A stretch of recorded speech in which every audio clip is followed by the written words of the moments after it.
നമസ്കാരം, എല്ലാവർക്കും ഷീജാസ് കുക്കിംഗ് ഡയറിയിലേക്ക് സ്വാഗതം.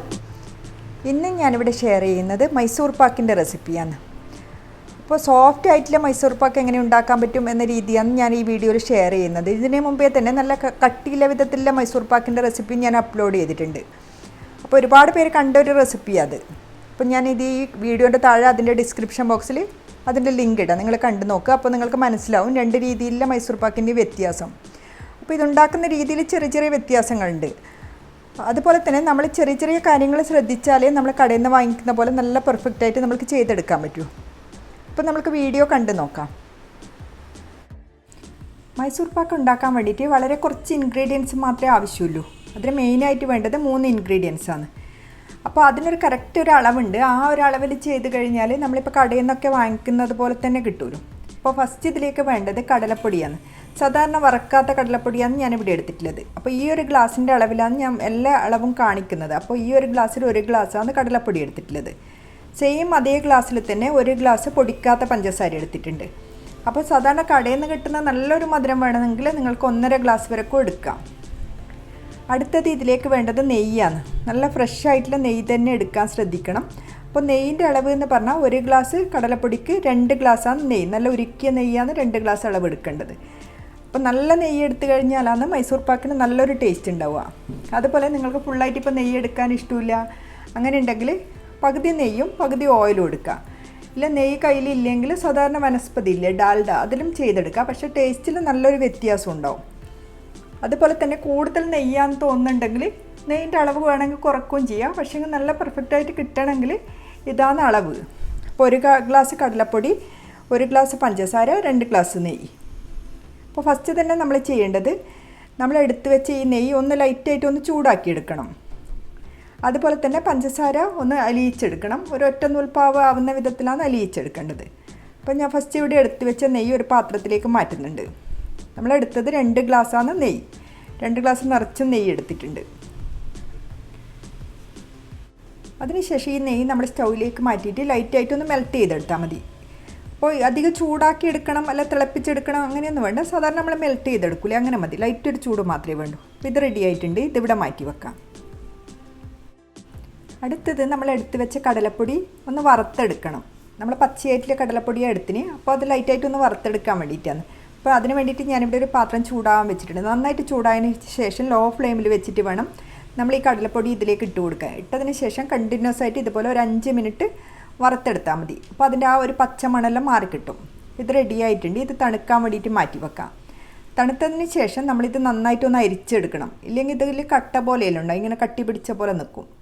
അപ്പോൾ ഇത് തണുത്തതിന് ശേഷം ഞാനിവിടെ ഒരു അരിപ്പയിലേക്ക് മാറ്റിയിട്ട് ഇത് നന്നായിട്ടൊന്ന് അരിച്ചെടുക്കുന്നുണ്ട്. അപ്പോൾ പൊടി അരിച്ചെടുത്തിട്ടുണ്ട്. അതിനുശേഷം ഈ പൊടി ഞാൻ കുറച്ചൊരു വൈഡായിട്ടുള്ള ഒരു പാത്രത്തിലേക്ക് മാറ്റുന്നുണ്ട്. ഇതുപോലെ പാത്രത്തിലേക്ക് മാറ്റിയതിന് ശേഷം നമ്മളിവിടെ ചൂടാക്കി വെച്ച ഈ നെയ്യിൽ നിന്ന് പകുതി നെയ്യ് ഇതിലേക്ക് ഒഴിച്ചു കൊടുക്കണം. പകുതി ഒഴിച്ചിട്ട് ഇത് നന്നായിട്ട് മിക്സ് ചെയ്ത് ഇതുപോലെ കട്ടയൊന്നും ഇല്ലാത്ത വിധത്തിൽ യോജിപ്പിച്ചെടുക്കണം. കടലമാവിൻ്റെ മിക്സ് ഇവിടെ മാറ്റി വെച്ചിട്ടുണ്ട്. അടുത്തത് നമ്മൾ ചെയ്യേണ്ടത് നമ്മൾ എടുത്തു വെച്ച പഞ്ചസാര ഒന്ന് അലിയിച്ചെടുക്കണം. അപ്പോൾ ഞാൻ ഈ ഒരു അളവിലേക്ക് 1 ഗ്ലാസ് കടലപ്പൊടിക്ക് 1 ഗ്ലാസ് തന്നെയാണ് പഞ്ചസാര എടുക്കുന്നത്. നിങ്ങൾക്ക് വേണമെങ്കിൽ 1.5 ഗ്ലാസ് വരെ കൊടുക്കുക. ഞാൻ ഫസ്റ്റ് പറഞ്ഞതുപോലെ കൂടുതൽ മധുരം വേണമെങ്കിൽ ചേർത്താൽ മതി. അപ്പോൾ ഈ 1 ഗ്ലാസ് പഞ്ചസാരയിലേക്ക് 1/4 ഗ്ലാസ് അളവിൽ വെള്ളം ചേർത്ത് കൊടുക്കുന്നുണ്ട്. അപ്പോൾ ഈ വെള്ളവും ചേർത്ത് പഞ്ചസാര നന്നായിട്ട് അലിയിച്ചെടുക്കണം. അലിയിച്ചെടുത്തതിന് ശേഷം ഇത് ഒറ്റ നൂൽപ്പാവിൻ്റെ ആ ഒരു അളവിലാണ് എത്തേണ്ടത്. ഫസ്റ്റ് നമ്മളിങ്ങനെ ഒന്ന് അലിഞ്ഞ് വരുമ്പോൾ തൊട്ട് നോക്കുമ്പോൾ കയ്യിൽ ഒട്ടുന്ന പരിവാണ് ഉണ്ടാവുക. അതിനുശേഷം ഒന്നുകൂടെ കുറുകി വരുമ്പോഴാണ് ഒറ്റ നൂൽപ്പാവിൻ്റെ ഒരളവിൽ വരിക. നമ്മൾ കൈകൊണ്ട് തൊടുമ്പോൾ തന്നെ നമ്മൾക്ക് മനസ്സിലാവും. ഇടയ്ക്കിടയ്ക്ക് ഒന്ന് ചെക്ക് ചെയ്ത് നോക്കണം. അപ്പോൾ ഈ സമയം തന്നെ ഞാൻ ഇതിലേക്ക് കുറച്ച് ഉപ്പ് ചേർത്ത് കൊടുക്കുന്നുണ്ട്. ഒന്ന് ടേസ്റ്റ് ബാലൻസ് ചെയ്യാൻ വേണ്ടിയിട്ട് മാത്രമാണ്.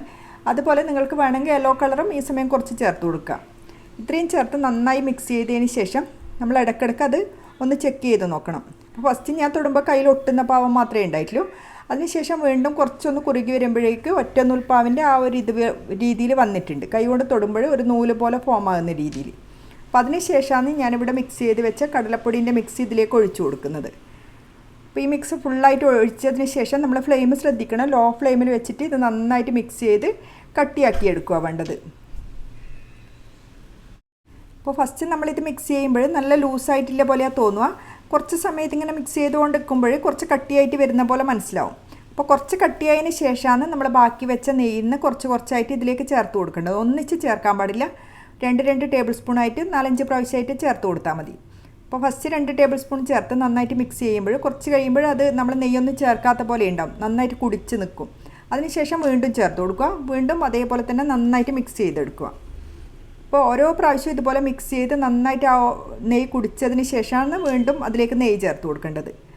അപ്പോൾ ഇത് ഏകദേശം നല്ല കട്ടിയിൽ തന്നെ വന്നിട്ടുണ്ട്. അപ്പോൾ ഇത് നമ്മൾക്ക് റെഡിയായനോ എന്നില്ല, ഇത് എങ്ങനെയാണ് മനസ്സിലാവുക എന്ന് വെച്ചാൽ ഫസ്റ്റ് എല്ലാ സൈഡിലും ഇങ്ങനെ ഒട്ടിപ്പിടിക്കുന്ന പോലെ ആ മാവ് ഉണ്ടാവുക. അപ്പോൾ കുറച്ചൊന്ന് ഇതായിട്ട് വരുന്ന സമയത്ത് ഇത് നന്നായിട്ട് വിട്ട് വരുന്ന പോലെ ഉണ്ടാവും പാത്രത്തിൽ നിന്ന്.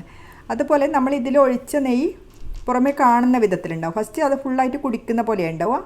അതിനുശേഷം നന്നായിട്ട് അത് റെഡിയായി വരുമ്പോൾ നമ്മൾ ഒഴിച്ച നെയ്യ് പുറമേ ഇങ്ങനെ കാണുന്ന വിധത്തിൽ തെളിഞ്ഞ് നിൽക്കും.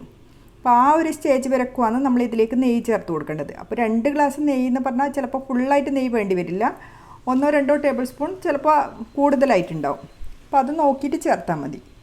അപ്പോൾ ഇത് ഏകദേശം റെഡി ആയിട്ടുണ്ട്. കണ്ടോ, നല്ല രീതിയിൽ തന്നെ അത് വിട്ട് വരുന്ന പോലെയുണ്ട്. അതുപോലെ തന്നെ ഇതിൽ ആവശ്യത്തിന് നെയ്യ് വന്നിട്ടുണ്ട്, നമ്മൾക്കത് മിക്സ് ചെയ്യുമ്പോൾ തന്നെ മനസ്സിലാവും. അതുപോലെ നല്ലൊരു മണം ഉണ്ടാവും, നല്ല ആ നമ്മളിപ്പോൾ മൈസൂർ പാക്കിന് ഒരു നല്ല മണം ഉണ്ടാവില്ല, ആ ഒരു മണം തോന്നും. അതുപോലെ തന്നെ ലൈറ്റ് ഒരു കളറ് മാറുന്ന സ്റ്റേജിൽ എടുത്താൽ മതി. അപ്പോൾ ഇത് റെഡി ആയിട്ടുണ്ട്. ഈ സമയം തന്നെ നമ്മൾ ഇതിന് വേണ്ടിയിട്ട് ഒരു ട്രേ റെഡിയാക്കി വെക്കണം. ഞാനിവിടെ ഒരു പാത്രത്തിൽ കുറച്ച് നെയ്യ് ഇതുപോലെ അപ്ലൈ ചെയ്ത് കൊടുക്കുന്നുണ്ട്. അപ്പോൾ നന്നായിട്ട് അപ്ലൈ ചെയ്തതിന് ശേഷം ഈ പാത്രത്തിലേക്കാണ് നമ്മൾ റെഡിയാക്കി വെച്ച മൈസൂർ പാക്കിൻ്റെ ഈ മിക്സ് ഒഴിച്ചു കൊടുക്കേണ്ടത്. അപ്പോൾ പെട്ടെന്ന് ചെയ്യേണ്ട കാര്യമാണ്, ഫസ്റ്റ് തന്നെ നമ്മൾ ട്രേ റെഡിയാക്കി വെക്കണം.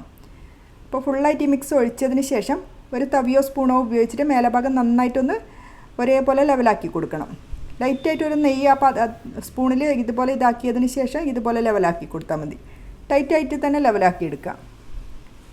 അപ്പോൾ അതിന് ശേഷം നമ്മളിതൊരു 2-3 മണിക്കൂർ ഇതുപോലെ തന്നെ റെസ്റ്റ് ചെയ്യാൻ വെക്കണം. അപ്പം ഞാൻ ഏകദേശം ഒരു 2 മണിക്കൂറിന് ശേഷമാണ് എടുത്തിട്ടുള്ളത്. സൈഡ് വേണമെങ്കിൽ ഒരു കത്തി ഉപയോഗിച്ച് ലൈറ്റായിട്ട് ഇതുപോലെ ഒന്ന് ഇതാക്കി കൊടുത്താൽ മതി. ഇല്ലെങ്കിലും ഈസി ആയിട്ട് എടുക്കാൻ പറ്റും, കാരണം നമ്മൾ ഇതിൽ ഒരുപാട് നെയ്യ് ഉപയോഗിച്ചതല്ലേ, പെട്ടെന്ന് വെന്ത് കിട്ടും.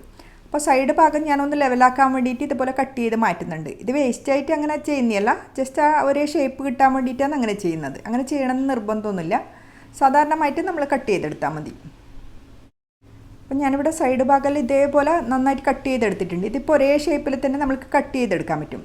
നിങ്ങൾക്ക് ഏത് വിധത്തിലാണ് വേണ്ടത് ആ രീതിയിൽ കട്ട് ചെയ്താൽ മതി. സാധാരണ നമ്മൾക്ക് കടയിൽ നിന്ന് കിട്ടുന്ന പോലെ തന്നെ കട്ട് ചെയ്തെടുക്കാം.